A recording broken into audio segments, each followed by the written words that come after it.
Hello, Garry families. Welcome to this week's episode of the Garry 5, where we bring our Garry home to your home. This week, we have our amazing principal, Mr. Oakley, with us again, and he is going to touch on a very important topic, not only here at Garry, but just for schools in general. Mr. Oakley, take it away. Yeah, thank you. Wanted to just touch on, we did a video earlier in the year around harassment, intimidation, and bullying, and how we handle that, how parents can report concerns, how students can report concerns. And I really wanted to get into a topic around what does it look like after we get those reports, and how do we encourage students to help solve these problems through a process of mediation.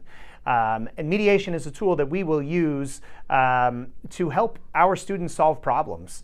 A lot of times, one of the things that we've said over and over is we have a couple of go-to problem-solving strategies when it comes to solving peer conflicts. Sometimes we get physical with each other. Sometimes we use words that aren't real kind. And as the adults, we really are trying to come from a place of educating our students how to handle these social conflicts. And so we actually have a room here at Garry, our intervention room. We call it the reset room, that a student, if they are having a conflict with a student, they can come down and report that.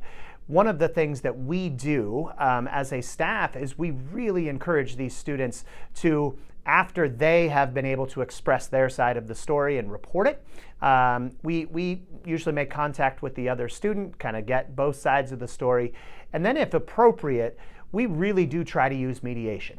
And that can look a couple of different ways, but the main one is one of our staff members gets the two students in a room together.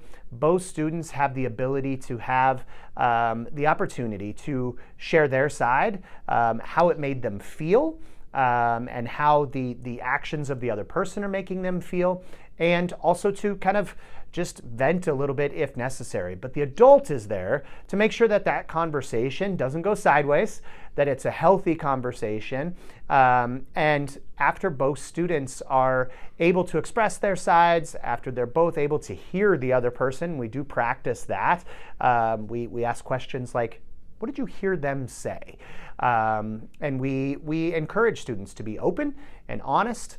And usually, I would say 9 out of 10 times, there's some sort of misunderstanding about what the person said, what they did, or the person who's being accused of harassment, intimidation, and bullying. Many times it's the first time someone's had an opportunity to express to them how your actions and how your words are making me feel. And the power in that is really, really important. So through that process of mediation, we're teaching our students, hey, there's other ways to solve our problems than physical violence or screaming at each other. We can have real conversations, and we're trying to model that for them as the adults in the school. So I just wanted to give you a quick kind of debrief around what mediation looks like here and kind of the power of modeling healthy relationships and healthy conversations. Absolutely. If there's one thing that I believe as a parent that Garry does well, it's relationships. And in doing that and in believing that, we are always willing to take that next step with students to model good behavior and how we can have a kind school. And like Mr. Oakley says, always leaving Garry better than we found it. And a lot of times that is through our words and our actions as well. So if you have any questions, any concerns, reach out. But thanks for catching us this week, and catch us again next week. Bye, guys. Bye, everybody.